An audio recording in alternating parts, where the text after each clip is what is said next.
Welcome to A Year in the Bible with Daily Grace. My name is Kristen. And my name is Katie. And we want to spend a few minutes a day with you walking through the New Testament, one chapter at a time. This year, we will fix our gaze upon Christ so that we may know him, not only with our minds, but with our hearts. Together, we will learn that who Jesus is changes everything. Hey friends, welcome back to A Year in the Bible with Daily Grace. My name is Katie, and as always, it's my joy to walk with you through Revelation in our year-long study of the New Testament. Today, we are studying Revelation 7. As always, you can follow along with the Behold studies in the Daily Grace Co. shop or with the reading plan linked in the show notes. If you've ever been to a play, likely between the acts you experienced an intermission or an interlude, a pause in storytelling that allows you to get up, stretch your legs, and perhaps grab a snack. Chapter 7 is a sort of interlude between the sixth and the seventh seals of the scroll. In chapter 5, we learn that Jesus is the only one worthy to open the scroll that depicts the final redemption plans of the Lord.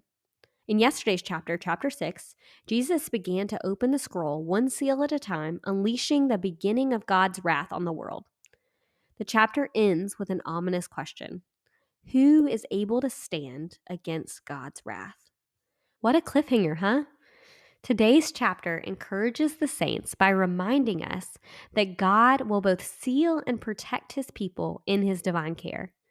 What underscores today's chapter is God's faithfulness and his people's unending worship in response. Though the chapter begins with, after this, some scholars believe that chronologically this chapter precedes the opening of the scrolls because the four angels standing at the corners of the earth could be the four horsemen described in chapter 6 and in Zechariah 6, 1-8. If this is the case, God's wrath cannot be poured out until the angel from the east rises up to seal God's people with his stamp of protection.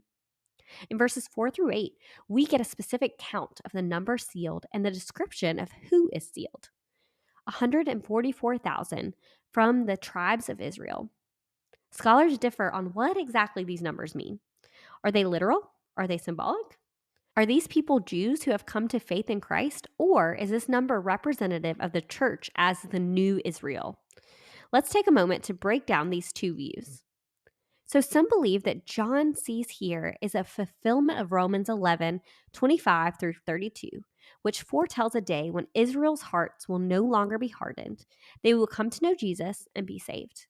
While others believe that these numbers are symbolic of what Galatians 6:16 calls the Israel of God, or those who come to faith in Jesus, both Jew and Gentile.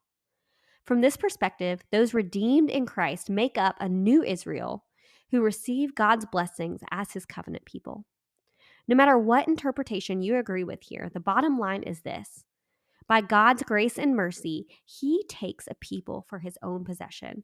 He will shield them from harm and shelter them in his love. We see this theme continue as through the remainder of the chapter in verses 9-17. Next, John sees a vast multitude from every nation, tribe, people, and language, which no one can number, standing before the throne and before the Lamb. This is a depiction of Christ's church, worshiping together, clothed in white robes, carrying palm branches in their hands. White robes symbolize purity, purity not gained by the saints in their own strength, but purity granted to them only because they are washed clean in Christ's perfect blood. Palm branches are a symbol of victory, for these saints have victoriously endured through the tribulation. The vast multitude likely fulfills what God has promised to Abraham, that his offspring would be as numerous as the stars in the sky and bring God's blessing to all nations. These saints join the worship of the angels, the elders, and the four living creatures. They serve God day in and day out, day and night in his heavenly sanctuary. God will indeed fulfill his promise to make them a kingdom and a priesthood, as he promised in Revelation 1:6 and 5:10. No longer do they hunger, never more will they thirst. Heat will no longer scorch them. Instead, the Lamb will be their shepherd who leads them to life-giving water. This language is reminiscent of Isaiah 49:10, when God promises blessings that will come to God's people upon the day of salvation. This verse in Isaiah describes a compassionate one who will guide God's people. This compassionate one, prophesied in Isaiah, is Jesus. No matter where you stand on the different interpretive opinions of today's chapter, what we must remember is that God is merciful to preserve a people to himself, and those of God's possession will one day have their tears wiped away. What an encouragement for John's audience, those suffering intense persecution for their faith. Chapter 7 also reminds us that heaven will consist of people of every nation, tribe, people, and language. Chapter 7 motivates us to evangelize. Today, in our study of Revelation, we get to exhale in hope alongside the letter's original hearers. God is faithful to his promises. Let us stop and behold Jesus right here. Every saint, angel, elder, and beast falls down before Jesus in worship. After all, Jesus is God's mercy on display. It's because of Jesus that any saint is able to serve God in his heavenly throne room.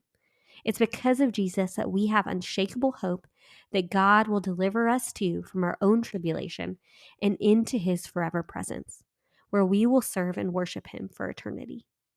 Our hope cannot be detached from Jesus. Salvation belongs to our God, who is seated on the throne, and to the Lamb. See you next week for Chapter 8. Thank you so much for listening to today's episode of A Year in the Bible with Daily Grace.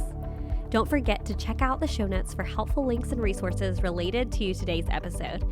And make sure you are following at Daily Grace Podcast on Instagram for more A Year in the Bible content, and at the Daily Grace Co. for all things Bible study resources. We can't wait to study again with you tomorrow. Bye, friends.